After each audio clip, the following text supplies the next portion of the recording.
Because, like, she'd be playing with something and then you take it away from her and she would cry and she would hit and she would throw herself on the floor and she would hit her head. So I was like, okay, this is a bit dramatic. And you take it and then you give it back to her and she'd still be crying. So for me, that was, I could say, the first thing that I noticed. And then what I deemed as tantrums, they would last for like a long time, which now I know that it's meltdowns, they would last for like an hour. Not a disability, but a ability.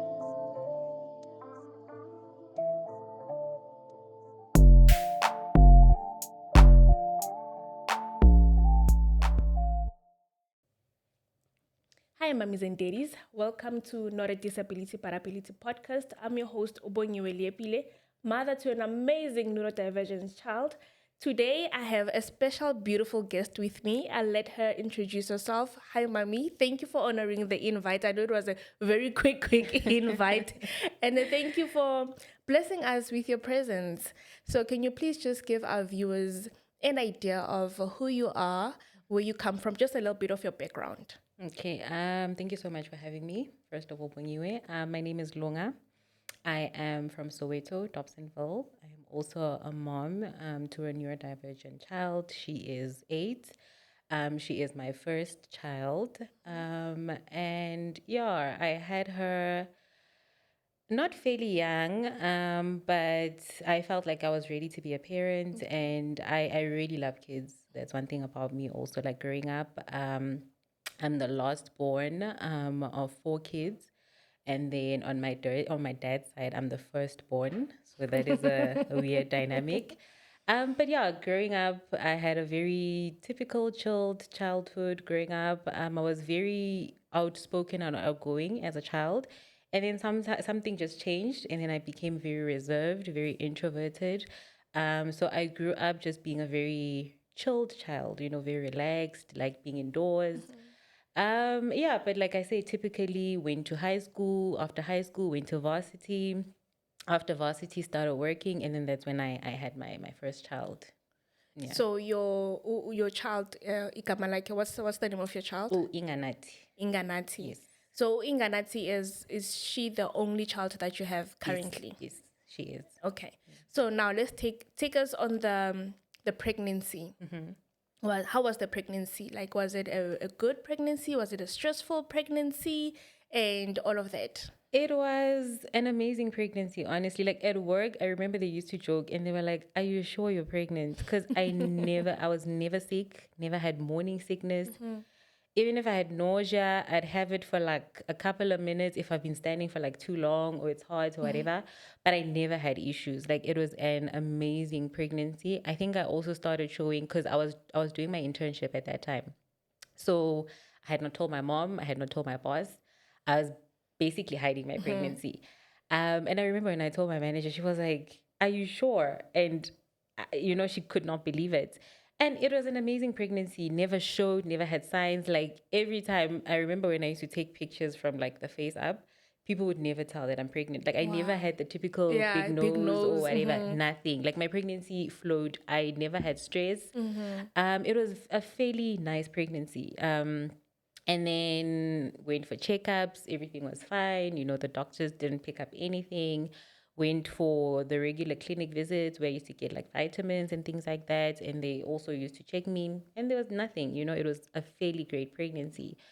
Even the birthing experience, although it was a very long labor, I think that was the only thing that really like just put me off because I was like, oh my gosh, I cannot do this again because of the labor. But the actual pregnancy part of it, it was amazing. Honestly, no complications. I never fell ill. And yeah, and then on the 9th of January, because my due date was supposed to be on the 10th, she came a day earlier and Okay. then she came on the 9th. Even the actual delivery, nothing, no complications. I remember I gave birth at 12:30, like midnight, past midnight. By 11, 12 o'clock the next day, I was at home. They had discharged Wow. us. Yeah, like they checked her. They were like, Yeah, okay, everything is it's fine. She got in fine. her first stool and they were like, okay, no, everything is fine. You can go. And yeah, and that was basically my pregnancy and the birth. Everything was smooth. So no complications and nothing. Absolutely nothing. The only little complication was that I was vomiting a lot during my labor. Okay. So I bled. So they were very concerned about that. So I was bleeding, and then they were like, okay, this is a bit of a concern. But when they kept checking the baby was It's fine. fine. The baby was fine. And then they were like, okay, we're not gonna do like a C-section because it's not a call for concern. It's just that maybe the vomiting is causing you to push the baby a bit. But I think, excuse me, but a bit after like a couple of hours, the vomiting then went away. So they were like, okay, it's not really a concern. Yeah. So we can just let you have, like your normal contractions, labor, and then give natural birth. But other than that, literally nothing. And then you have your baby girl in your arms. Milestones now, 1 month, 2 months, a year or so. Yeah. How were the milestones? Did she reach the milestones accordingly or? So one thing about me, I Googled everything, like from pregnancy. When I was first month, I used to Google how big is the baby, what are things that you can eat to help the baby grow, properly. So even when she was born, I used to Google like a lot, like 1 month. What do you look out for, in terms of, because disability was something that never clicked to me up until I started looking up, like, why do they need to go for 3 days? Why do they need to go to the clinic for 6 weeks? So they were like, no, they look out for things like they check their legs, if their legs are working perfectly, their eyesight, their hearing, things like that. So that's when I started looking up to say, okay, at 1 month, what is she supposed to be doing? 2, 3, 4, and 5. So literally that was me every month. Like when she reaches, so milestones, when I tell you that sitting and teething, they actually happened a bit earlier. She started sitting at around 4 months, 5 months. And then crawling also happened around 5 to 6 months. So her milestones were actually pretty great, And then the walking happened, I remember, a week after she turned a year, but we could see she wanted to start just before she turned a year. And then when she turned a year, literally a week later, she started walking by herself. And I was like, okay, nothing to worry about, And then I started noticing some things. Like one thing that I really noticed about her was that I used to deem it as like a very dramatic child. Like for me, I was like, oh my gosh, she's so dramatic. Yeah. Because like she'd be playing with something and then you take it away from her and she would cry and she would hit and she would throw herself on the floor and she would hit her head.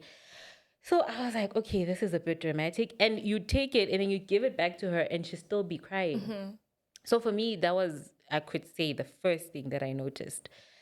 And then what I deemed as tantrums, they would last for like a long time, which now I know that it's meltdowns, they would last for like an hour, 2 hours, which she'd just be crying for like the simplest thing, And then another thing that I used to notice was when I would talk to her, she wouldn't look at me. So in my head, because my mom, when she was born, because I was working, so my mom was her full-time carer. Okay. So grandma sometimes, like, she'd give her the phone so that she can be busy with her own things. So she was very, very fixated on the phone. So even when you talk to her, in my head, I was like, okay, maybe she's so interested in what's happening on the phone. She can't really comprehend what's happening in the outside. But even when the phone is not there, you talk to her, you could see that she hears you, but it's like she's in her own bubble. Like she wouldn't look at me. Sometimes I'd have to hold her face and and you could see that she hears, So that was the second thing where I was like, she does not look at me when I talk to her. And then another thing was the pointing. Like she would want something. The best she could do was just to pull you in the direction of where the thing was, but she could never point.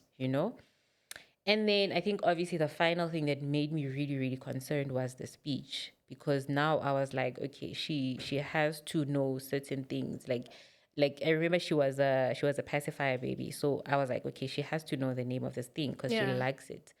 She couldn't. I remember my niece, she was in her teens, so she was very naughty. So we used to call her a lot. So I was like, this is the name that she'll first, like, this is the first word that she'll say. Nothing. So that was like, those were the things that were very concerning for me. So when I Googled, because obviously I didn't know what it was, and then things like late talker would pop up, maybe because I also stated that she doesn't go to a daycare. So obviously Google was like, okay, maybe she needs to mix with like her peers so that she can see what her peers are doing and things like that. And then I started having a conversation because when I was pregnant, I was still in the same company. When I gave birth, I was still in the same company. So my manager used to like talk to me. Like we used to chat, just in the mornings before we start working. And she'd ask me about her, like, how is she, yada, yada. So when I started having these concerns, I used to tell her about them. And initially, she didn't say anything to me. We'd just have these chats, but I think she was collecting like sort of Information, information. yeah. And then this one day, this one morning, I'll never forget it. We were chatting, and then she's like, from what you're explaining, it's no. Actually, she suggested first. She was like, take her to a daycare.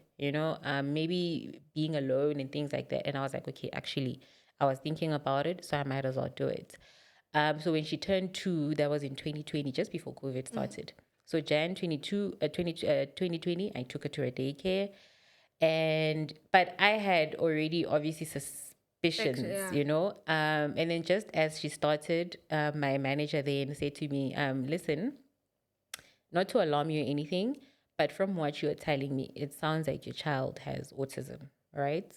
And I was like, what is autism? Like, but in my head, I'm like, typical. I don't know if I can say, but like typical white person, I was like, they always have a name or a term for something, So I just brushed it off. And then I never thought about it. But obviously, this thing was eating at me because I was like, why is she not reaching certain things, And then one day I Googled it. Like I got to work, and I remember I used to get to work like very early before everybody else. And I sat on my PC and I Googled autism. And I remember I didn't even know the spelling of it. I remember I spelled it as OTISIM or something like that. I misspelled it. Then Google came back and it was like, do you mean, autism? And then I looked it up. And when I read it, I was just like, what the hell? Because everything that my child was on there. Well, yeah. I went to YouTube. Literally every child that I was seeing had traits that my child had. So that's when like literally my whole world just came like shutting down because I was like, oh my God. And then I was like, okay, you know what? Because obviously now I started fixating and I was like, how can I help her? Is there a cure? What can I buy her? Doctor, which doctor to take her? Which specialist? Things like that.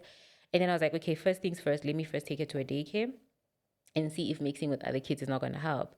And then I took her to a daycare. The daycare was fantastic. It was a very nice daycare. And then I remember, because now I knew at the back of my head what is the issue. So I remember each time, like I'd go fetch her, they would have not complaints, but they would voice their concerns to say, Inga doesn't sit still. When we're teaching other kids, she'll just wander off. But you could see they were telling me in a way that they knew what was wrong. They were just scared to tell me. And with me, I didn't want to voice it out to them because I had already read that autistic kids face a lot of discrimination. So I didn't want to voice it out to them to say, okay, listen, I am aware that she might have this thing. So I would just be like, oh, really? And they're like, yeah, we're concerned. Even her, we concerned about her hearing. Like she can't, it seems like so the lady was like, maybe take her to like a doctor to get her hearing checked. But obviously with them, they knew that the doctor might lead me in the right direction. So I just kept being like, okay, I know, I'm noted, noted. And then COVID happened because I took her in Jan, then Feb, then March, COVID happened. Lockdown, I was working from home. I wasn't coping because now I was dealing with this by myself. I had never told anyone besides my manager. She was the only person who I sort of outright came and say, okay, I think you are right. You might have autism. But to my family, I had never said anything to them. So I was dealing with this thing like privately. And then lockdown happened. And then, oh my God, when I tell you that it was the most depressing phase of my life, because now she was used to the setting of she's going to daycare, she's now used to that routine, and then now that's taken away from her. And obviously, she doesn't understand why, She used to have like meltdowns that seemed for like forever. Like she would cry. I knew from the minute I woke up in the morning up until bedtime it was just meltdowns upon meltdowns upon meltdowns. And because I also had work as well, I couldn't really tend to her as best as I could. And because at that time my mom also didn't know, so for her she was just being a brat, Yeah.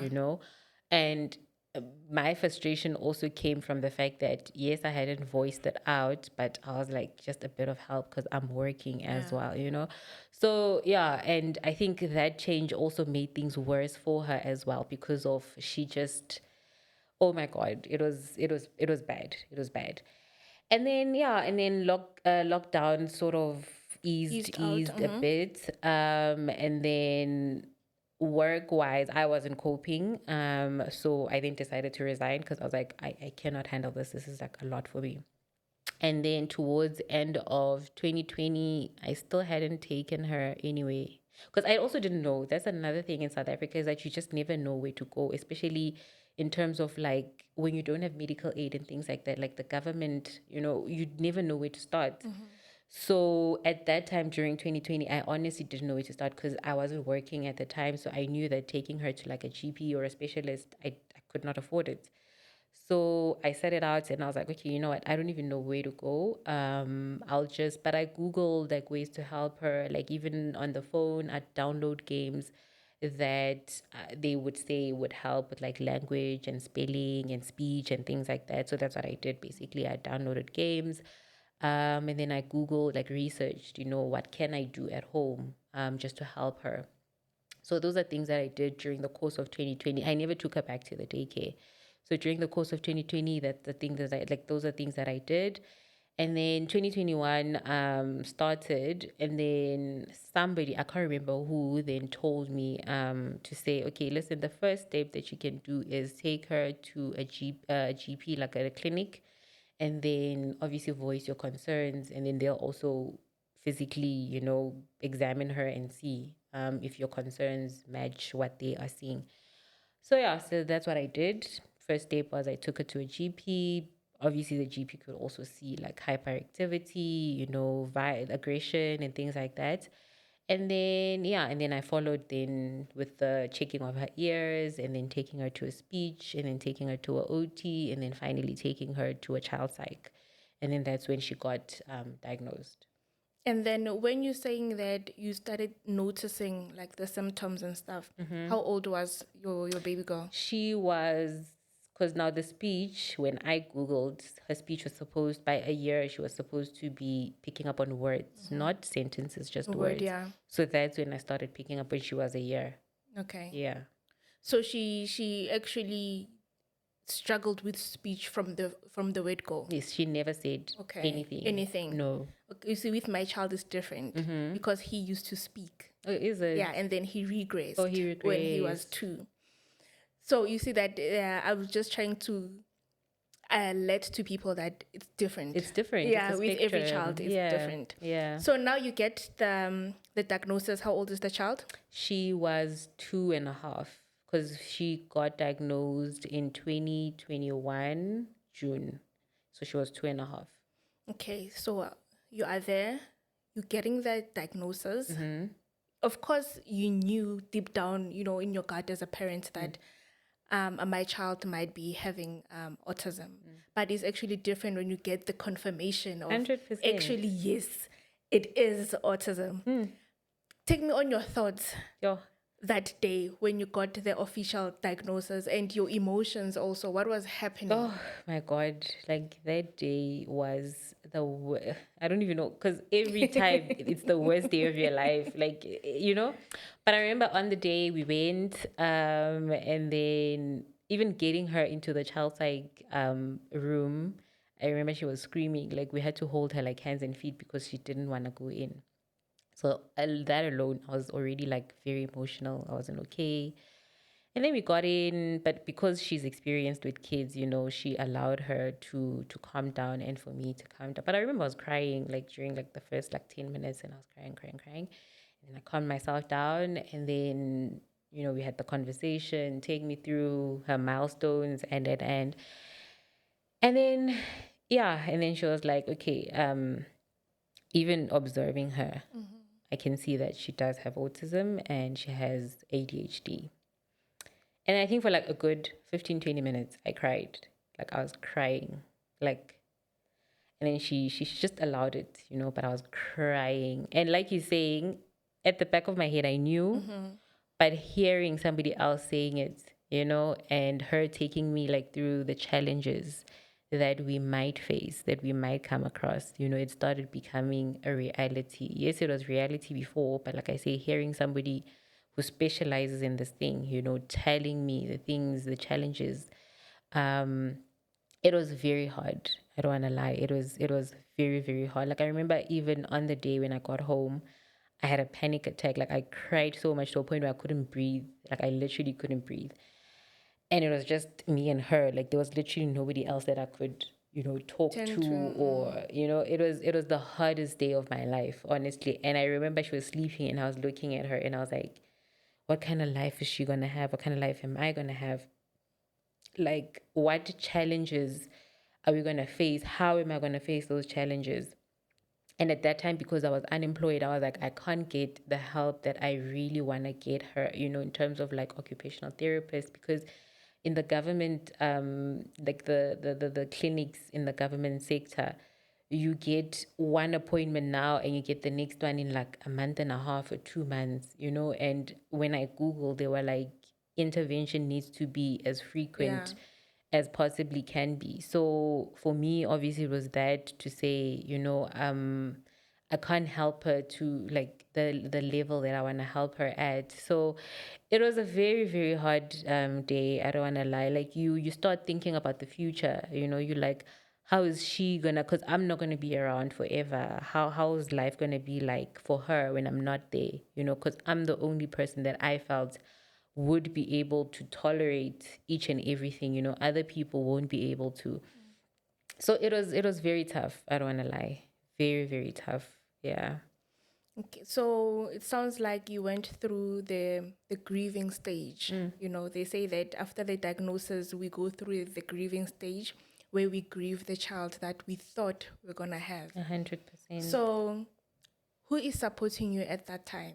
Who are you leaning on at that time? At that time, honestly, no one. I think it's also to my fault because I'm somebody, when I go through something, I want to deal with it alone. I really cannot open up to people. I think it took a bit for me to tell my mom and my sister, because also for me to tell them, I had to explain what it is. I had to, and I couldn't, like, I could not even bring myself to say the word autism at that time. Every time I had to say it, I'd choke up. Like, literally, every time I had to say it, I'd choke up. So, for me to sit and express my feelings, I could not. Like, I felt like there's no way, I can't do it. So I used to deal with it like all alone, like literally. I had a friend who I felt I could talk to, but also I was like, I don't want to burden her too Yeah. much. She also has her own things to deal with. So I talk to her when I feel like very, very like to the brim now, where I'm like, okay, no, I'm gonna die. I'd reach out to her and she'd have like solid advice for me. But honestly, like to deal with it, like if I could say I had somebody where I never had, I just dealt with it by myself. And like I say, it's something that it's just the way that I am, which is a problem, but I like dealing with things by myself. I feel like I don't want to burden people. So yeah. And then right now, I'm assuming that your family knows, is aware of Yes. it right now. Yes. How's the dynamics in the family having a child with autism? Initially, it was very tough because they didn't understand it. I think when I told my mom, for her, she was like, okay, and then she was like, okay. And then initially, you could see she was in denial, sort of. And then after that, she could see that this is she could see something was different Yeah. about Inga. She could see it. It was undeniable. So then she started asking me questions like, what is it? And then I remember at that time, I think it was during Autism Awareness Month, she was watching like an episode. And then I think that's when she started, because she told me, she was like, oh, I was watching this episode and they said kids on the autism spectrum, they do this, they do that. So it makes sense why Inga does this, things like that. So I think that helped me because, like I said, I couldn't educate her myself because I could not bring myself to speak about Yeah. it. Do you understand? Because I had to describe the challenges that my child faces. So I just could not. But the dynamics, they started once they were aware, they started educating themselves. They started, because they tell me, oh, I was watching this, or I heard about this on the radio. And obviously now, once that topic starts coming up, they will start They pay being, attention, yes, yeah. they pay attention. So they started educating themselves more about it. So I wouldn't say I educated them. Honestly, I would never say that, because I couldn't bring myself to speak about it. But like my mom, then started being more sort of, because obviously initially they thought Inga was just being like a troublesome child, she's just being a brat and things like that. But I think once she was aware of what autism is, she then started like being more open, being more calm in terms of even reprimanding her. Obviously, it wasn't the same as reprimanding a typical child. Yeah. She started being more aware of that. So I think that really, really, really helped. These shows that come on TV, those help because of, at least you get experts to be able to explain to people what autism is without it seeming like I'm making an excuse for her behavior. They are able to better explain, to say, okay, when a child with autism does this, it's not because they're acting out, it's not because they're misbehaving, it's because of a certain, So yeah, they started being more aware of what it is. There's still a bit few misconceptions that they do have, but slowly but surely I am able to just steer them clear, to say, okay, no, actually it's not like this, it's like this. It's not like that, it's like this. So I am able to better educate them now than I was before. And then, as you're saying that now you are better at communicating about autism and actually saying the word autism now, where is your headspace now in terms of the acceptance? When did that take place? Acceptance came when I started meeting other moms, because I remember I joined a Facebook group. It's called, I forgot what it's called, but it's a group, support group for moms with autistic kids. I think once I started joining that group and seeing that other moms feel the way that I feel, hearing of their experiences, I think that's when I started healing emotionally as well as mentally, because I was like, I'm not alone in this, and there's other people who have it far worse than I have it, and I started accepting my child for who she is as well, because like I say, I knew that I'm not alone in this. And when I then took her to a center where she was going in Soweto, Indian Kids Therapy center, and then that's when I met other moms as well, and like I say, I saw that I'm not alone in this, we are all in the same boat, and our feelings, we all feel the same way about our kids, we all grieved our kids, we all feel a certain way about autism itself, so honestly that started healing me a lot. It really, really started healing me, just to talk to other moms and not be judged for how you feel, because of, we all are in the same boat. And other moms, you'll tell them, or sometimes I feel like I didn't have a child, and other moms will judge you because Yeah. they don't know. It's not that you hate your child, you just hate this thing that they're dealing with. And if you could take it away, if you had the power to take it away, you would.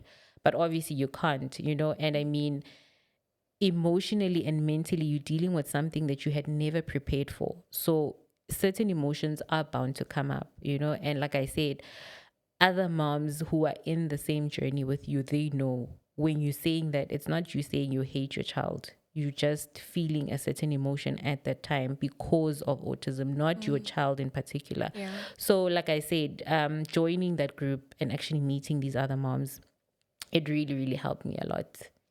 And then now we're talking about the center. School placement. Have you faced like challenges in that regard? No, actually, I would be lying, because after she got diagnosed, the child psych referred me to a daycare in Soweto. It's called Asha. I don't know if you've heard of them. But yeah, they're not for autistic kids, but they Okay. do cater for kids on the spectrum. So I remember when I went there and inquired, they were very open minded. They were like, yeah, no, you can bring her. We will, and I remember on the day when I took her there, she actually had the worst meltdown also, because of, she was playing. She was very fixated on playgrounds. So when we got there, they had like a very big playground, and then she started playing, and then she didn't want to leave. Yeah. And then now I'm busy asking her, can we go? Can we go? She doesn't want to go. So now the other kids wake up because when we got there, the kids were sleeping. Then the kids woke up. So now, kids being kids, they started like laughing at her because she doesn't want to go, but they reprimanded her. They reprimanded the kids quickly. Now we have to go. She doesn't want to leave. And then she had like the worst meltdown, like ever, And then I had to like literally drag her out there, kicking and screaming. So when they saw that, I was like, okay, they definitely not gonna take her now. But they were open minded. They were like, no, it's fine. We understand all kids. Sometimes do have those days. Mm-hmm. So they were very open minded, and then they did take her.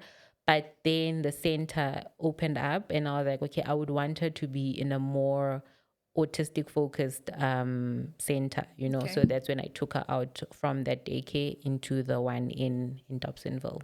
Because now she's 8. Mm-hmm. So I'm thinking she's in school now. She's in school now. Mm-hmm. Actually, so in the center she did grade 1 and grade 2. And then the center, the founder of the center, Mungi, she actually suggested, she was like, look, I don't want to hold her back. She's doing so well academically. So how about you try mainstream, So we are trying that route currently. Okay. I enrolled her this year for grade 3. She's in a mainstream setting. So I'm very aware of the challenges that will come with mainstream. And I'm not doing mainstream for me just to say, oh, my child isn't. No, for me, I would have kept her in the center for as long as she needed to. But Mungi did, and I could also see that socially, I could see that she wants to socialize with other kids who are verbal, In the center, there are certain kids who are pre-verbal, others non-verbal. So I could see that she really wants to mix with kids who are fully verbal. So, and I mean, she's doing so well so far, So I was like, okay, let us try the mainstream school and see how that goes. So even they were open-minded as well. I did explain to them to say, hey, listen, if you face any challenges whatsoever, let me know and I won't fight it. I will take her back to where she was before. So they were also very open-minded about it. And they were like, okay, if we do experience any challenges, we'll let you know. But for now, she's still doing good. And then is she verbal now? Yes, she is verbal. When did she start being verbal? She started when she was 3.5, going to 4. But I would term it as Ukulumis China. She would, yeah. So that's how she started. You would never hear what she says, but she would be verbal. So I was happy about that. Yeah. And then she started picking up on words little by little. Like when she wanted to pee, she would say kama, Then she started picking up on little things slowly but surely. Yeah. And then I think if I would say fully verbal, where you could hear what she was saying, I would say she was around 5. Yeah, I would say she was around 5 when she started. You could hear, certain sentences coming together. Yeah. And what's your take on early intervention? Early intervention is it needs to happen. Like the earlier, the better. Because the brain, when they're still young, they are able to grasp things a bit quicker than when they are older. That's why it's very important to accept your child for who they are very early on, so that you can get them the help they need as soon as possible. Putting it off, it does more damage than good. So I'm all for early intervention. So even with me, like I said, for me, when I got the diagnosis, I really got it so that I can get her the help that she needs, Yeah. So that when I go to places, I can say, it's not like me being delusional. I can say, listen, I've got a diagnosis, my child is autistic, can you please help her? So for me, the earlier the better. And then the mainstream school that she's in now, is it a public or a private school? It's a public. Unfortunately, I couldn't afford private, but it is a public. I had my reservations about it, still do. But with the kind of setting that she's in, and like I said, as I explained, the challenges that she has or has had, they were very open-minded. So we'll see how it goes. Yeah. It's been 2 months in, so yeah, we'll see how it goes as the year goes. Yeah. No, I wish her all the best. I hope she thrives. She thrives in that setting, so that parents can see that it is possible for your child to actually get into mainstream, 100%. But only if it's necessary for the child to get into the mainstream. And then In terms of therapy, is your child attending any therapy? Currently, no. She's not attending therapy. She only attended therapy just after she got diagnosed for that year, because also I wasn't working at the time. So I had the capacity and the time to take her to therapies. And then after I got unemployed, I did try the private route, but it was very expensive for me. So I was like, "Ugh, let me," because I could see what they did in therapy anyway, like the occupational therapy, the occupational therapist. So I was like, let me just try and simulate what they were doing at home. Yeah. So like I said, I used to download things that I knew would help her, even toys. Like I bought her toys, which I knew would help build like her cognitive skills, all those skills that she needs. So that's what I did. And then now speaking of finances, because we all know that private therapy is expensive. Very. And when you go to the public route, the issue is that, as you're saying, it's the regulation of it is not consistent, and they need consistency.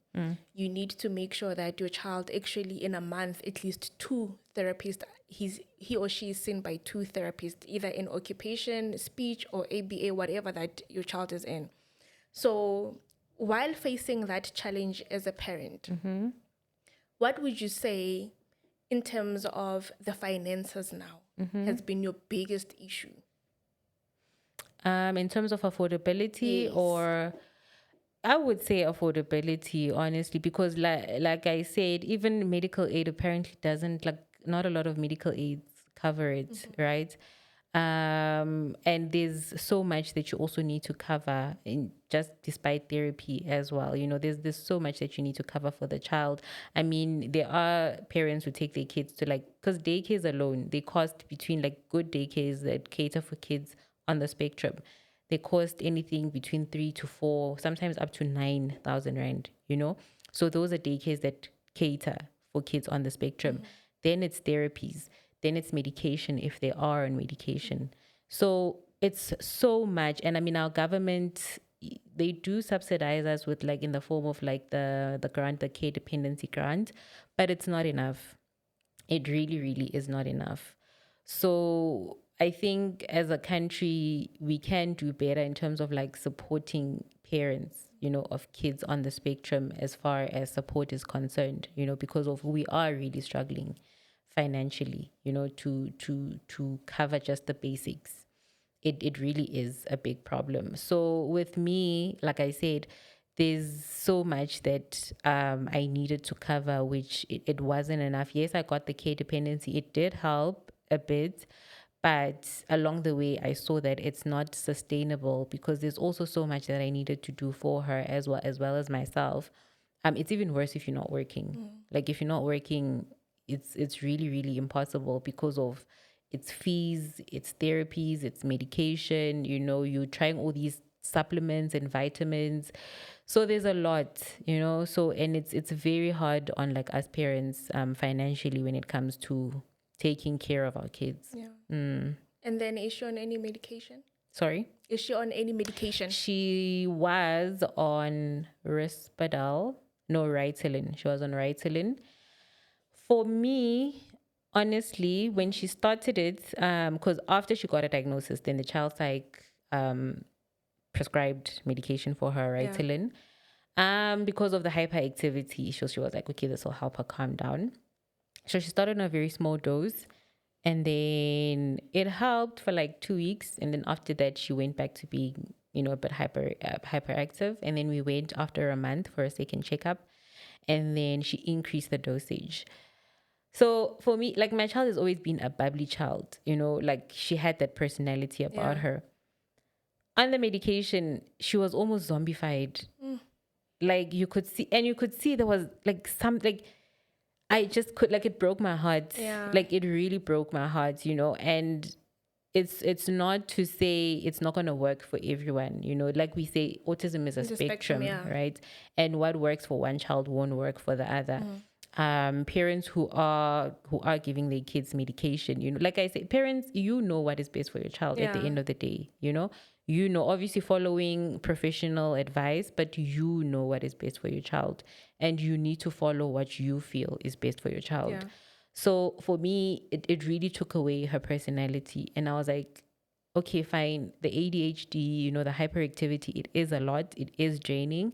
But if it's going to take away who she is at the end of the day, like her personality, if she's going to be in like this invisible bubble, because she was literally like like she would sit and stay into nothing for like almost an hour or 2 hours. Like I'd had to shake her to Yeah. say, hey, come back, So for me, I was like, okay, no. So after the second session that we had with the child psych, she did prescribe her the same dosage again, the same medication. And I did ask her, isn't there like an alternative? And she was like, no, unfortunately, no.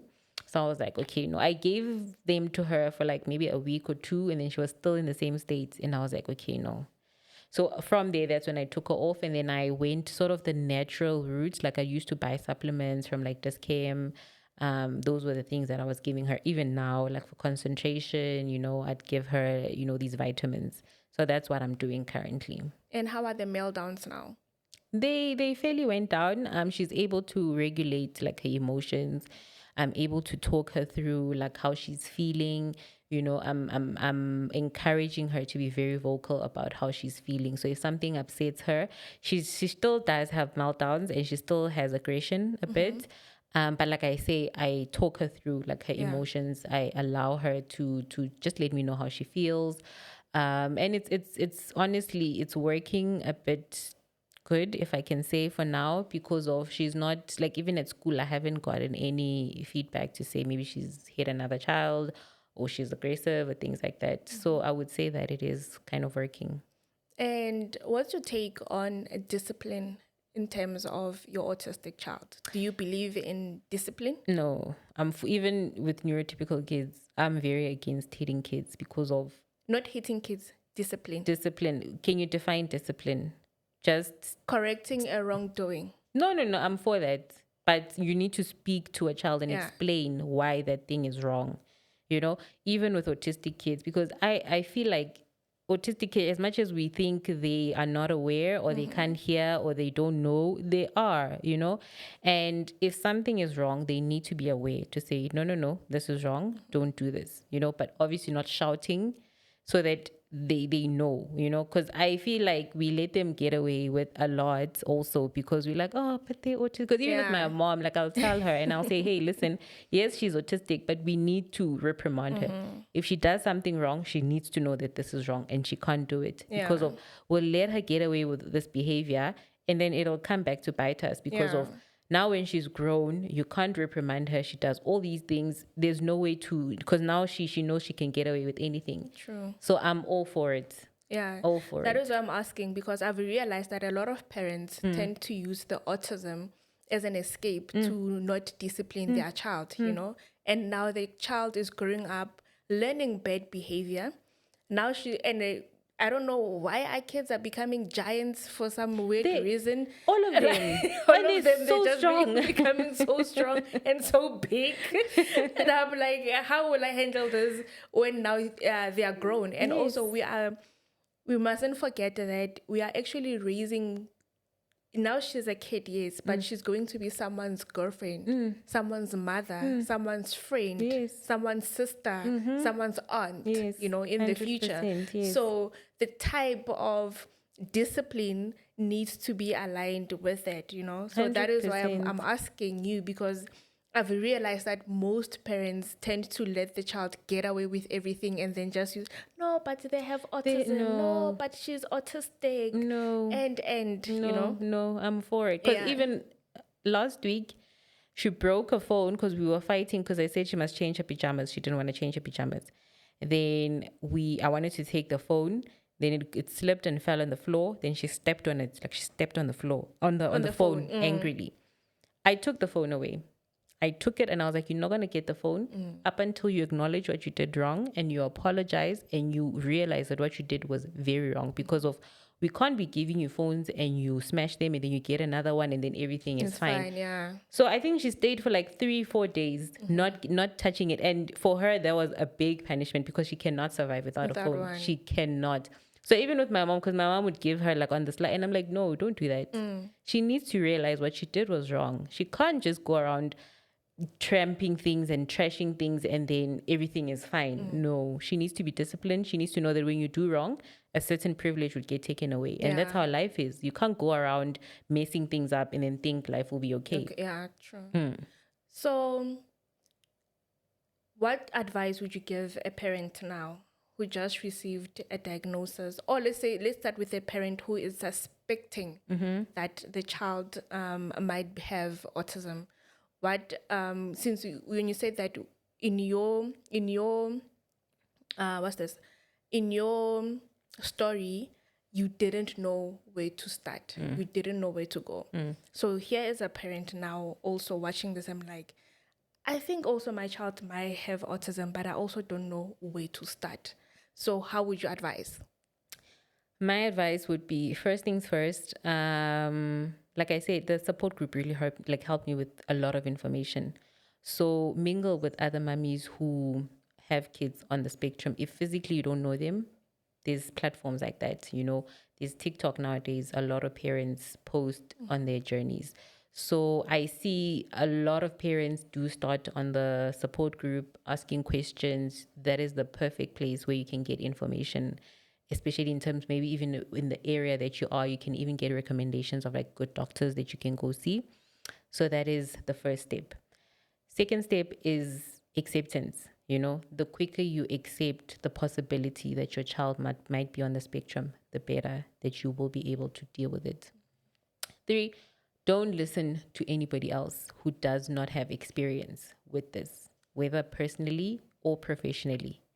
Do not listen to those people because they will lead you astray. It's always, oh, I know so and so who had a child who was like this, and they took a monkey's tail and they gave it to them, and then no. Don't listen to those people. It's either professionally or somebody who's been on the same journey with you. Listen to those people. 3, make time for, no, that's 4. Make time for yourself. Also, you can't pour from an empty cup. Make time for yourself, prioritize your mental health, use whatever community you have, because you will never be able to deal with this alone. It will literally kill you. I know of a parent, apparently there's a parent who died literally. She was caring for a child who's autistic and she was just from exhaustion passed away. So use whatever community that you have, use it to your fullest. Whatever support that you can get, talk to people. Don't be like me and die in silence. Talk to people, whatever emotions, whatever feelings that you are feeling, talk to people.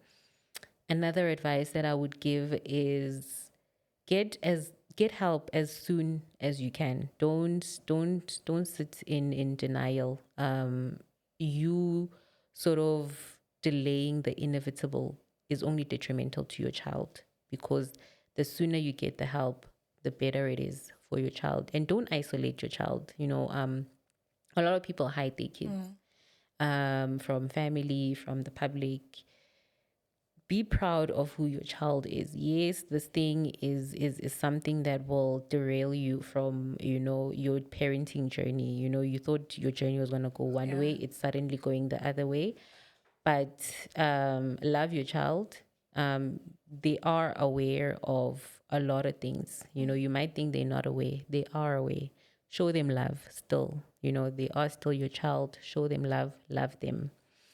And I think those are the things that I would give as advice. If you were to reach out now to our government or our government system, what plea would you say?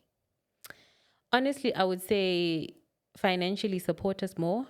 Create sort of grants that can help. The care dependency grant is not a lot. That's number one. It's really not a lot. It doesn't do much in terms of like therapy alone. You only get like 1 or 2 sessions from that money. Creating awareness as well. Like you'd be shocked at how many nurses do not know about autism. You'd be very shocked. Teach people in the health sector about autism and what it is. Teach our communities, because we walk in public with these kids. We go to malls, we go to churches, we go to family gatherings, And each and every time you have to explain what autism, it's draining for us because of you have a child to deal with and you still have to explain to umama sbanbani to why is your child crying so much.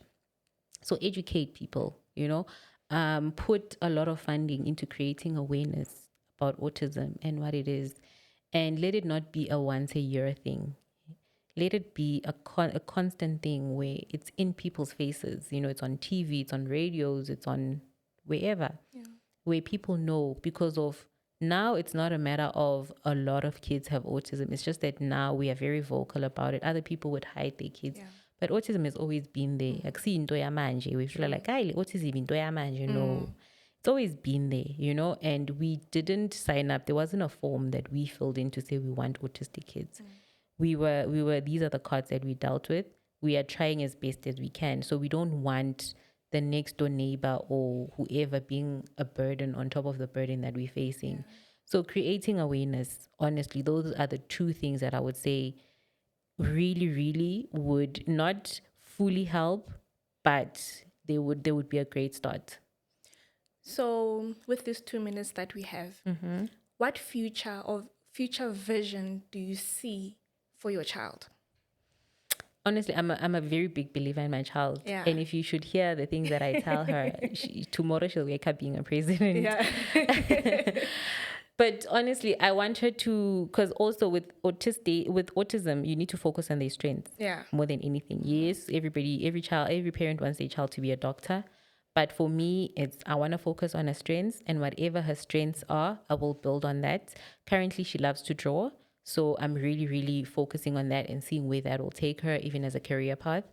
So those are my big aspirations, to say if she can be the greatest artist in South Africa, so be it. Yeah. But I will focus on her strengths. For me, I would love for her to be a doctor, but it's not going to be something I'm going to be fixated on. Whatever that she feels she loves, what she wants to do, we're going to go with that.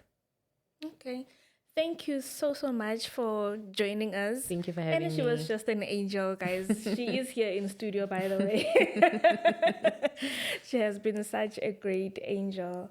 Thank you, guys. Please don't forget to subscribe, like, and share. And the Autism is My Superpower book is available for purchase. So please, please, please show love, show care.